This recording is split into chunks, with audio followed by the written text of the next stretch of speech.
I'm here tonight to talk to you all about someone who has had a great influence on my life, and I'm sure on all of your lives, because you're all here now.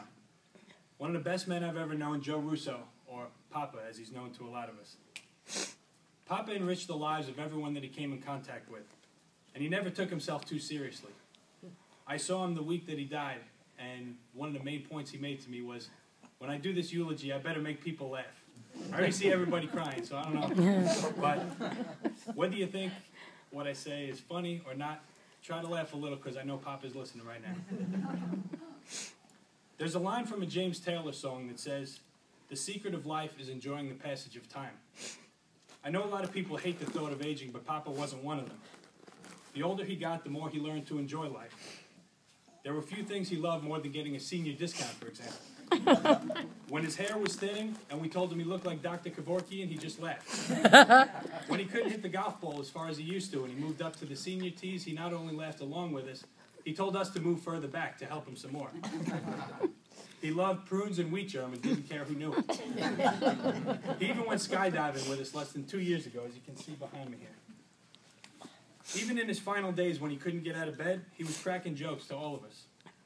He wasn't scared about what was going to happen to him. He just loved life, and he helped those around him love it too.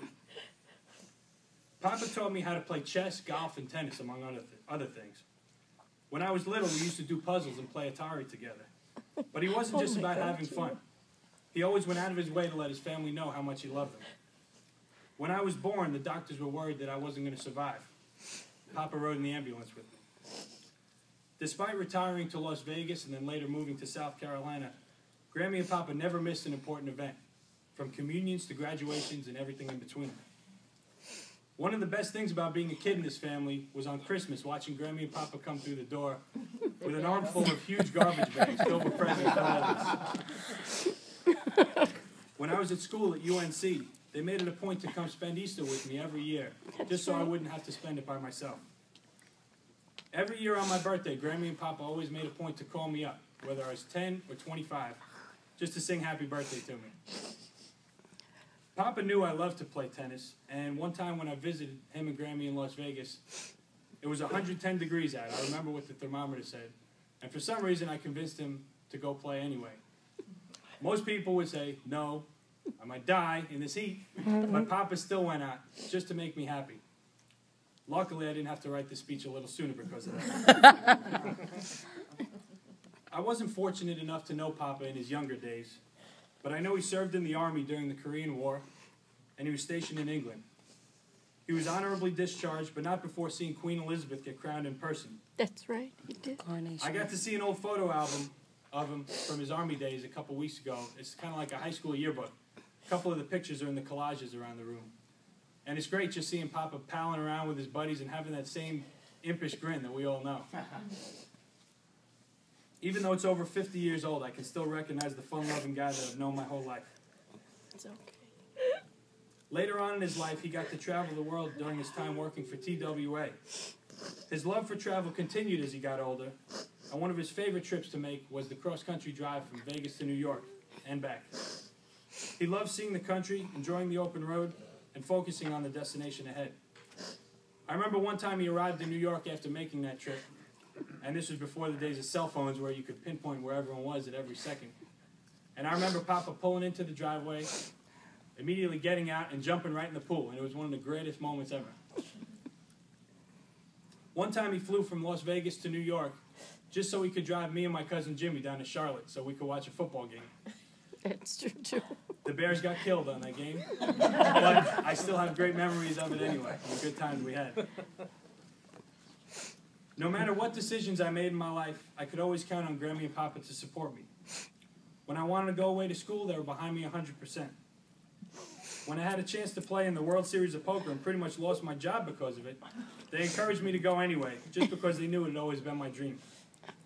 When I got engaged to Bridget, and I apologize, Mom and Dad, but Grammy and Papa are the first ones I called to tell about it. Liar. You said it was me. Grammy let that out of the bag a year or two ago, I think. Well, I didn't know. The last time I got to talk to Papa in person, about a week before he died, I told him what my plan was as far as getting a house, expanding my business, starting a family, I was able to speak to him one more time after that on the phone. And my mom thought he wouldn't be able to speak just because of the weakened state he was in. But Papa somehow found the strength to take the phone, and he thanked me for telling him about my future plans. Papa was there for me until the absolute end. He was a selfless guy that always tried to make others happy. Even when he knew the end was near, all he wanted to do was make sure that Grammy was taken care of and that all of us would be okay. Now, I'm sure you all must know this, but Papa wasn't the most politically correct person in the world. This often led to some hilarious and awkward situations. When I was about 12, we were visiting him in Vegas, and we had just entered a casino. And the way we would do it is all the kids would go off with a huge cup of quarters that they gave us to the arcade, while the adults went and played the slot machines. Well, the first thing we see as we're scoping the place out is a woman who was probably about 400 pounds or so, walking 5 feet in front of us. And Papa screamed out, "Mother of God!" She had to have heard him. We thought it was the funniest thing ever, and of course Grammy was pretty mortified.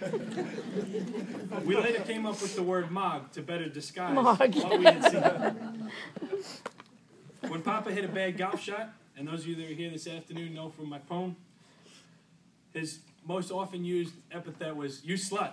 A couple of years ago, I was playing with him, and we got paired up with a father and son. The son was about my age, and the father about my dad's age. They were very nice, very polite, played well, and we were having a good time. And on the second and last hole, Papa lipped out a 2-foot putt. He very calmly turned to all of us, and he said, "How do you spell slut?" I literally ran off the green because I thought I was going to pee my pants in front of some complete strangers. And of course, they looked kind of horrified. If anyone ever disagreed with Papa, his rationale was, they just hate me because I'm Catholic. Never mind the fact that most people he knew were Catholic, but it still got a laugh anyway. Whether you were old or young, male or female, Papa just wanted to be your friend. He had a gift for being able to get a laugh out of anyone. I think he just loved making people smile. You've heard the expression that some people just light up a room. Papa lit up a house. Bring him to a wedding, and he was always the first one out on the dance floor, twirling girls he'd never met and trading moves with complete strangers. People that met Papa for the first time would talk about him for years afterward. Since word got out that he passed away, I've had a lot of friends from school contact me that had only met Papa once or twice and tell me not only that they were sorry for my loss, but also that they remember what a great guy he was. Just the way he lived his life left a huge impression on everybody he came across. When I was in high school, we saw one of the best examples of that. We all went on a cruise together around the Caribbean. One of our stops was in Honduras. Somehow Papa got separated from us when we left the boat, and we found him after we rounded a corner leaning against a fence. He was surrounded by about 20 Honduran kids that I can't imagine spoke any English. But Papa was regaling them with some kind of story, and they were all enraptured by him completely.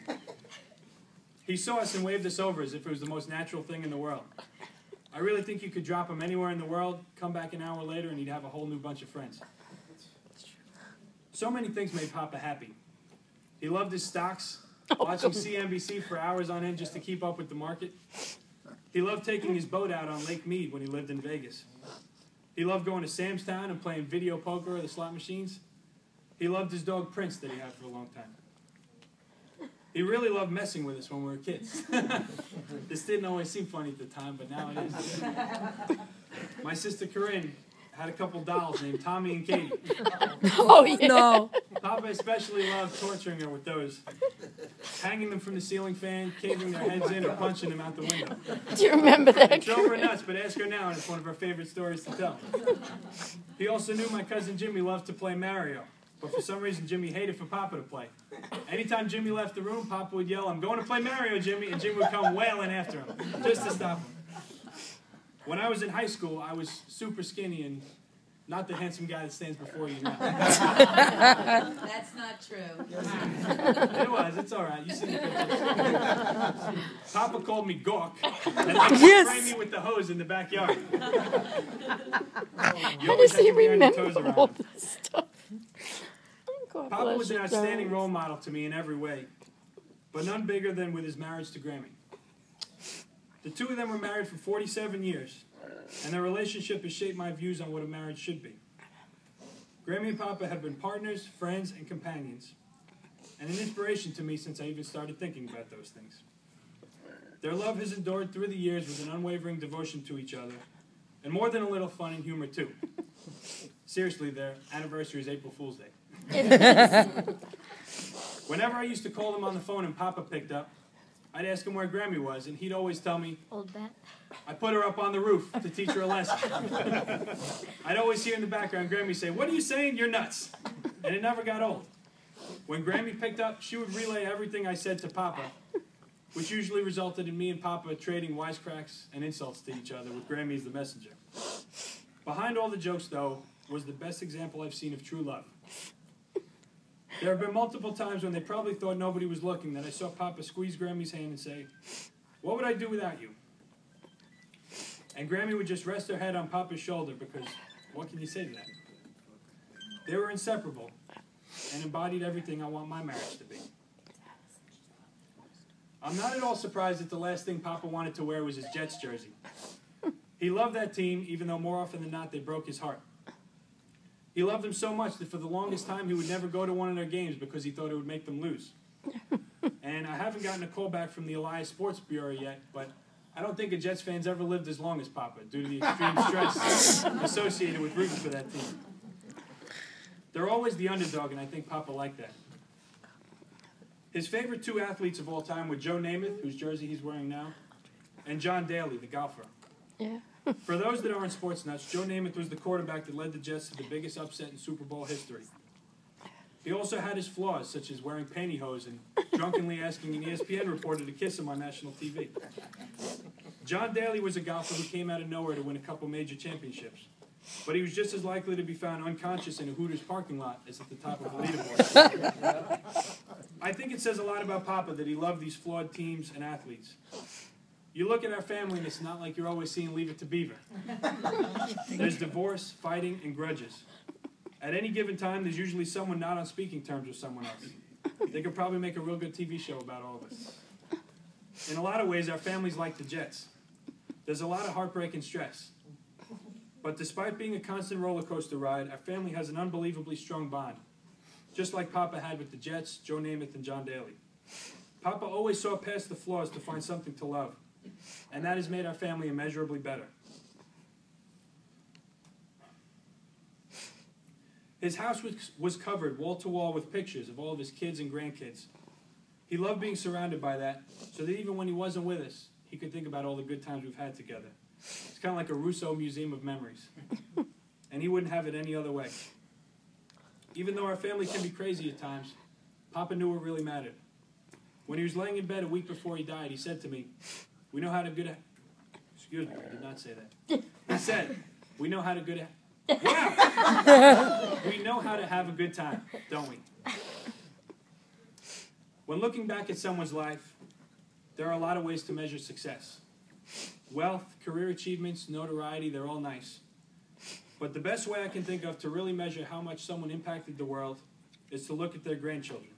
Now, before my mom, aunts, and uncles all get offended, hear me out because it's about you guys too.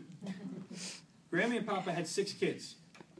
My Uncle Kevin, Uncle John, and Uncle Jim, my mom Laura Jean, my Aunt Dimpy, and an aunt who we unfortunately never got to meet, Katie Girl, she was known, who died in infancy. Those 6 kids have gone on to have 8 kids of their own.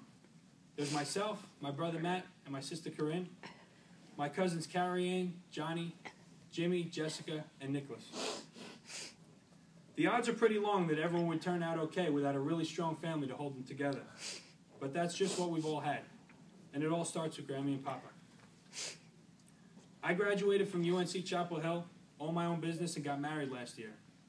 Matt has a wife and son, is a New York City firefighter, and is my dad's right-hand man in his business. Corinne graduated from Stony Brook University and is a radiation therapist at North Shore Glen Cove Hospital. Carrie Ann graduated from Marist College and is teaching English in New Orleans. Johnny's followed in his dad's footsteps to become a union glazier. Jessica is currently attending UNLV with a degree in hospitality management, while also working at Cirque du Soleil and Disney World before that.